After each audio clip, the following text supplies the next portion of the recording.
கற்றது உலகளவாகவும் கல்லாதது கைமண்ணளவாகவும் இருக்கட்டும். Hello everyone, எல்லாரும் எப்படி இருக்கீங்க? நல்லா இருக்கீங்களா? இன்னைக்கு நம்ம பேச போற டாபிக் வந்து கோட் லைஃப்.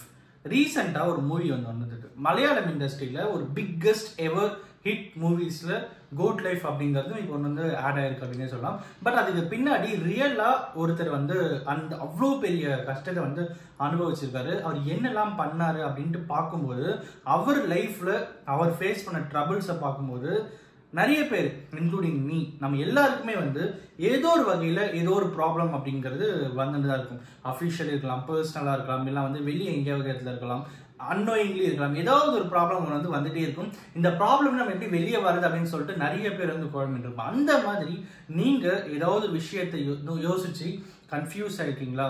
இந்த ஸ்டோரியை கேளுங்க.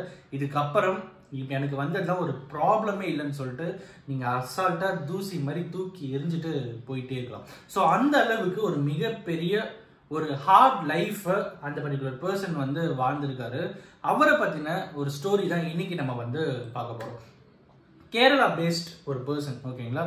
அவர் என்ன பண்ணுறாரு, நேம் சொல்ல வேண்டாம் அப்படின்னு நினைக்கிறேன். நம்ம சேனலில் மோஸ்ட்லி நேம்ஸ் வந்து ரிவீல் பண்ண மாட்டோம். ஸோ அவர் என்ன பண்ணுறாரு, ஏதாவது ஒரு இதில் வந்து சவுதி அரேபியா அந்த சைடு வந்து ஒரு ஒர்க் ஒன்று கிடைக்குது, அந்த ஒர்க் நம்ம போகணும் அப்படின்னு சொல்லிட்டு ஆசைப்படுறாரு.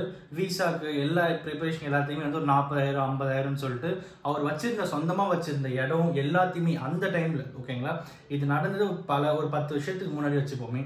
ஸோ அந்த டைமில் என்ன பண்ணுறாங்கன்னா எல்லாத்தையுமே வித்துடுறாரு. இடத்த வித்துட்டு எல்லாமே வித்துட்டு மேரேஜ் நடக்குது. மேரேஜ் நடந்த அப்புறம் என்ன பண்ணுறாருன்னா ஃபாரின் வந்து ஜாப்க்கு போகணும் அப்படின்னு சொல்லிட்டு ட்ராவல் பண்ணுறாரு. அதுக்கான எக்ஸ்பென்சஸ், அந்த ட்ராவல் பண்ணுறதுக்கான எக்ஸ்பென்சஸ் எல்லாத்துக்குமே வந்து அவர் கையில் இருந்த மொத்த அசட்டையுமே விற்று அந்த பணத்தை எடுத்துகிட்டு ஃபாரினுக்கு போகிறாரு. ஃபாரினுக்கு போய் இறங்கின உடனே, ஓகேங்களா, அங்கே என்ன ஆகுது, ரொம்பவே ஹார்டாக 2 பேர் வந்து பண்ணுறாங்க. அவருடைய பாஸ்போர்ட்டு விசாவெல்லாம் வந்து வாங்கி வச்சுக்கிறாங்க. வாங்கி வச்சுக்கிட்டு அவரை வந்து காரில் கூப்பிட்டுட்டு எந்த இடத்துல ஒர்க்கோ அந்த இடத்துக்கு வந்து நோக்கி போகிறாங்க. இவருக்கு சொன்னப்பட்ட விஷயம் என்ன அப்படின்னு பார்த்தீங்கன்னா, ஒரு பெரிய ஜாபு, ஏசி ரூமு, ஜாலியாக சூப்பரான ஒரு ஃபாரின் ஜாப் அப்படின்ற மாதிரி போர்ட்ரை பண்ணி கூட்டிகிட்டு போகிறாங்க. பட் அங்கே வந்து நாள் கணக்கில், ஒரு நாள் 1.5 நாள் கணக்கில் ட்ராவல் பண்ணி த்ரூ கார் வந்து ட்ராவல் பண்ணி போயிட்டுருக்காங்க. அவங்க போன இடம் எங்கே அப்படின்னு பார்த்தீங்கன்னா ஒரு டெசர்ட். அந்த டெசர்ட்டில் அவங்க இந்த பர்டிகுலர் பர்சன், அதாவது கேரளாலேருந்து வேலைக்கு தேடி போன அந்த பர்டிகுலர் பர்சனை எங்கே விட்டாங்க அப்படின்னு பார்த்தீங்கன்னா ஆட்டு மந்தையில், ஓகேங்களா? ஸோ யோசிச்சு பாருங்க, அந்த பர்டிகுலர் பர்சன் வந்து அடுத்த 2 வருஷம், எக்ஸாக்டாக அடுத்த 2 வருஷம் அவரோட லைஃப்பில் ஒரு ஹியூமனை கூட பார்க்கவே போகிறதில்லை. அவர் ஃபுல் அண்ட் ஃபுல் பார்க்க போகிற ஒரே ஒரு உயிரினங்கள் என்ன அப்படின்னு பார்த்தீங்கன்னா ஆடுகள் தான். ஸோ அந்த ஆடுகள் கூட தான் அடுத்த 2 வருஷம் அவர் இருக்கணும்னு சொல்லிட்டு ஒரு கான்ட்ராக்ட் ஒன்று வந்து போடப்படுது. அந்த கான்ட்ராக்டில் அவரை வந்து தள்ளிடுறாங்க. அங்கே வந்து ஒரு ஓனர் இருக்கார். ஓனருக்கு வந்து ஒரு தம்பி இருக்காங்க. இவங்க 2 பேர் என்ன பண்ணுறாங்கன்னா இவரை வந்து அந்த வேலைக்கு ஜாயின் பண்ணிவிட்டு ஆடுங்களை தான் நீ பார்த்துக்கணும் அப்படின்ற மாதிரி சொல்லிடுறாங்க. சரி, ஓகே. அந்த பர்டிகுலர் பர்சன்ஸ் எல்லாருமே வந்து குளிச்சே ரொம்ப நாள் ஆச்சு. ஏன்னா டெசர்ட்டு தண்ணியே கிடையாது. குளிச்சு ரொம்ப நாளான இடத்துல தான் வந்து அந்த மாதிரி பர்டிகுலர் பர்சன்ஸ் வாழற இடத்துல தான் இவரையும் வந்து வைக்கிறாங்க. நாள் ஆகுது, ட்ரிம்லாம் பண்ணிக்கிட்டு டீசெண்டாக போன அவர் தாடி வளருது, மீஸ் அதிகமாக வளருது, குளிச்சு ரொம்ப நாள் ஆகுது. அண்ட் எல்லாத்துக்கும் மேலே அவர் கொடுக்கப்பட்ட ஃபுட் என்ன தெரியுங்களா, ஒரு ஒரு செக்கா ரொட்டின்ற மாதிரி சொல்லுவாங்க பார்த்தீங்களா, சப்பாத்தி இருக்கும் பார்த்தீங்களா, அந்த சப்பாத்தி தான். அந்த சப்பாத்திக்கு தொட்டுக்கிறதுக்கு என்ன தெரியுங்களா, ஆட்டுடைய பால், ஓகேங்களா? ஸோ ட்ரையான சப்பாத்தி மட்டும்தான் அவருக்கு ஃபுட்டு. 3 வேளைக்குன்னு சொல்லிட்டு டெய்லி சப்பாத்தி மட்டும்தான் அவருடைய ஃபுட்டு, ட்ரை சப்பாத்தி. இவர் வந்து அந்த ஆட்டு மந்தையில் இருக்கிறதால அந்த ஆடுடைய பாலை வச்சு அது கொஞ்சம் செமி ட்ரை பண்ணி அதுக்கப்புறம் சாப்பிட்டு உயிரை வந்து எப்படின்னா சஸ்டெயின் பண்ணிட்டு வாழணும் அப்படின்ட்டு. அது எல்லாத்துக்கும் மேலே அவர் போகிற ஷிட்டை வாஷ் பண்ணுறதுக்கு கூட அங்கே தண்ணி கிடையாது அப்படிங்கிறது தான் ஒரு ஹார்ட் அண்ட் ட்ரூத், ஓகேங்களா? போய் கேட்குறாரு, இது கூட தண்ணி இல்லை அப்படின்னும் போது மணலை வச்சு அட்ஜஸ்ட் பண்ணிக்கோ அப்படின்ற மாதிரி சொல்லியிருக்காங்க. யோசிச்சு பாருங்க, அடுத்த 2 வருஷம் ஒரு ஆடுகள் கூடவே ஆடுகள் சாப்பிட்ற மாதிரி ஒரு வெறும் ரொட்டியை மட்டும் சாப்பிட்டு ஆட்டோடைய பாலை வச்சு சாப்பிட்டுட்டு குளிக்கிறதுக்கு தண்ணி இல்லாமல், ஷிட்டை வாஷ் பண்ணுறதுக்கு தண்ணி இல்லாமல், மண்ணில் வச்சு அட்ஜஸ்ட் பண்ணிக்கோன்னு சொல்லி குளிச்சே ரொம்ப நாளாக ஒரு ஜாபு.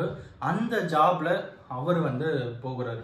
அந்த ஜாப் இவர் எங்கெல்லாம் போற எல்லாம் வாட்ச் பண்றதுக்கு அவங்க இருக்கிற இடத்துல இருந்து, அதாவது அந்த பர்டிகுலர் டீம் இருக்கிற இடத்துல இருந்து பைனாகுலர் வச்சு யார் எந்த இடத்துக்கு போறாங்க, தப்பிக்காம இருக்காங்கன்னு சொல்லிட்டு எல்லாத்தையுமே வாட்ச் பண்றதுக்கும் சில பர்சன்ஸ் வந்து இருக்காங்க. ஸோ நாட்கள் ஆகுது, மாதங்கள் ஆகுது. அந்த பர்டிகுலர் அவங்களோட ஒய்ஃப் கல்யாணம் ஆச்சு பார்த்தீங்களா, அவங்க கிட்ட எந்த ஒரு கம்யூனிகேஷனுமே இல்லவே இல்லை அப்படிங்கிறது தான் யதார்த்தமான உண்மை. அதுக்கப்புறம் என்ன பண்றாருன்னா, ஒரே ஒரு லெட்டர் மட்டும் எழுதுறாரு. அந்த லெட்டர்ல நான் வந்து இங்க ஆடோட ஆடா வாழ்ந்துட்டு இருக்கேன், என்ன எப்படின்னா காப்பாத்துங்க அப்படின்னு சொல்லி ஒரு லெட்டரை மட்டும் எழுதுறாரு. அந்த லெட்டரை அந்த பக்கம் போன ஒரு லாரி கிட்ட கொடுத்து, நீங்க தயவு செஞ்சு இதை வந்து நீங்க பாஸ் பண்ணுங்க, ஒய்ஃப் கிட்ட எப்படின்னா கொடுத்துருன்னு சொல்லிட்டு கொடுத்துட்றாரு. அதுக்கப்புறம் அதுக்கும் எந்த கம்யூனிகேஷன் இல்லை. ஏன்னா ரிட்டர்ன் கம்யூனிகேஷன் வரதும் கஷ்டம். ரிட்டர்ன் கம்யூனிகேஷன் இந்த இடத்துல இவர்கிட்ட வரணும் அப்படிங்கிறது ரொம்ப ரொம்ப கஷ்டம். அப்படிங்கிறனால அந்த லெட்டர் போச்சா இல்லையா, அது அவங்க ஆக்ஷன் எடுத்தாங்களா இல்லையா, அவங்க யார் எப்படி இருக்காங்க, அவங்களுக்கு குழந்தை பிறந்திருக்கா இல்லையான்னு எந்த ஒரு விஷயம், எந்த ஒரு நாலேஜுமே இல்லாம உலகத்துல இருந்து ரொம்ப தூரத்துல ஒரு இடத்துல ஒரு 10 ஆடு கூட உங்களை வாழ வச்சு, தண்ணி இல்லப்பா இப்படிதான் இருக்கணும், இப்படிதான் வாழ்க்கை அப்படின்னு சொன்னா எப்படி இருக்கும்? Just imagine. தண்ணி இல்லை, ஆடுகள் கூட தான் வாழ்க்கை, மனுஷங்க இல்லை பேசுறதுக்கு. ஸோ இந்த மாதிரி ஒரு ஹார்ட் அண்ட் லைஃபாக அவர் வந்து வாழறாரு. ஃபார்ச்சுனேட்லி ஒரு நாள் என்ன ஆகுது அப்படின்னு பார்த்தீங்கன்னா, அவருடைய பாஸோடைய வீட்டில் வந்து ஒரு ஃபங்க்ஷன். அதனால அவங்க எல்லாமே வந்து அந்த ஃபங்க்ஷனுக்கு கான்சன்ட்ரேட் பண்ணுற டைமில் இவர் வந்து அங்கேருந்து தப்பிச்சுட்டு ஓடுறாரு, நடக்கிறாரு, போய்கிட்டே இருக்காரு. டெசர்ட்டை கிராஸ் பண்ணி எங்கேயாவது ஒரு இடத்துல ரோடு நம்ம பார்த்துட மாட்டோமான்னு சொல்லிட்டு போயிட்டே இருக்காரு. 1 மணி நேரம் ஒரு 2 மணி நேரம் ஒரு 5 மணி நேரம் ஓடிக்கிட்டே இருக்காரு. காலையிலேருந்து மத்தியானம் ஆச்சு, சாயங்காலம் நைட்டு திரும்பியும் விடிஞ்சு திரும்பியும் ஓட ஆரம்பிக்கிறாரு. ஓடி கிட்டத்தட்ட ஒரு 1.5 நாள்லேருந்து 2 நாள் வரைக்கும் ஃபுல்லாகவே நடந்து ஓடிக்கிட்டே இருக்காரு. அந்த வழியில் இன்னொருத்தரை பார்க்குறாரு. இவர் என்ன கஷ்டப்பட்டுட்டு இருந்தாரோ அதே கஷ்டத்தை இன்னொருத்தர் பட்டுட்டு இருந்தாரு.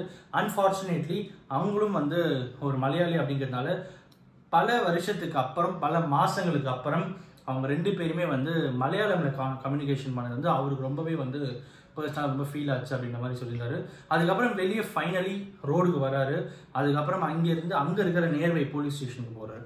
போலீஸ் ஸ்டேஷனை போயிட்டு அவர் வந்து சரண்டர் ஆகிடுது. இந்த மாதிரி நான் இந்த மாதிரி வேலை தேடி வந்தேன், இந்த மாதிரி நான் ஸ்ட்ரக் ஆகிட்டேன், என்கிட்ட எந்த டாக்குமெண்ட்ஸுமே இல்லை, எந்த பேப்பர்ஸுமே இல்லைன்னு சொல்லிட்டு ஸ்ட்ரக் ஆகிடுறாரு. அவர் ஸ்ட்ரக் ஆன அப்புறம் என்ன ஆகுது அப்படின்னு பார்த்தீங்கன்னா, போலீஸ் வந்து இவரை 10 days அரெஸ்ட் பண்ணிடுறாங்க.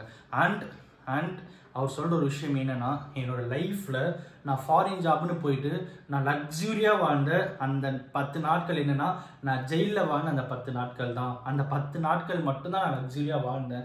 ஏன்னா டைமுக்கு டைம் சாப்பாடு, தண்ணி இருக்கு, குளிக்கிறதுக்கு தண்ணி இருக்கு, குடிக்கிறதுக்கு தண்ணி இருக்கு, எல்லாமே இருக்கு. எல்லாத்துக்கும் மேல அவர் மேல ரூஃப் இருக்கு. அண்ட் மோஸ்ட் ப்ராபப்ளி ஒரு சாதாரண ஒரு மனிதனுக்கு என்னென்னலாம் தேவையோ அதெல்லாமே எனக்கு ஜெயிலில் இருந்தது.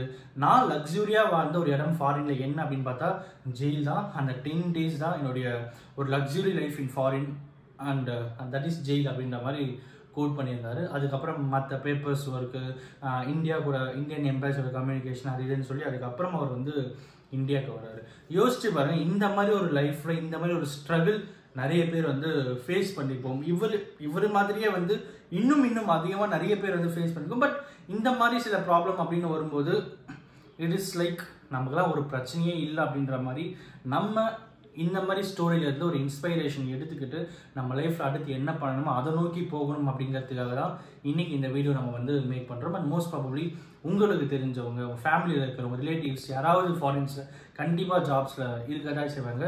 அண்ட் எல்லாத்துக்கும் மேலே இந்த மாதிரி சில ஸ்கேம்ஸ்டர்ஸும் நிறைய இடத்துல நடக்குது. அப்படிங்கிறதுனால நியூவாக நீங்கள் வந்து ஃபாரின் ஜாப் ட்ரை பண்ணிட்டு இருக்கீங்க அப்படின்னா தயவு செஞ்சு கேர்ஃபுல்லாக, காஷியஸாக எல்லாமே ப்ராப்பராக இருக்கான்னு சொல்லிட்டு எல்லா சைட் வெரிஃபிகேஷனும் எல்லா கிராஸ் வெரிஃபிகேஷனும் பண்ண அப்புறம் அந்த ஜாப் ஜென்யூனாக இல்லைன்றதை செக் பண்ணிவிட்டு and then you decide whether to go or not அப்படின்னு சொல்லி இந்த வீடியோ முடிக்கிறேன். And from this video take away என்ன அப்படின்னு பார்த்தா, நமக்கு இருக்கிறதுலாம் பிரச்சனை அப்படிங்கிற பிரச்சனை எல்லாம் ஒரு 1% பிரச்சனை கூட கிடையாது அப்படின்னு சொல்லி இந்த வீடியோ முடிக்கிறேன். அண்ட் திஸ் வீடியோ யாருன்னா ஒருத்தருக்கு நாலேஜ் இருக்குன்னு சொல்லிட்டு நான் நம்புகிறேன். Thank you so much.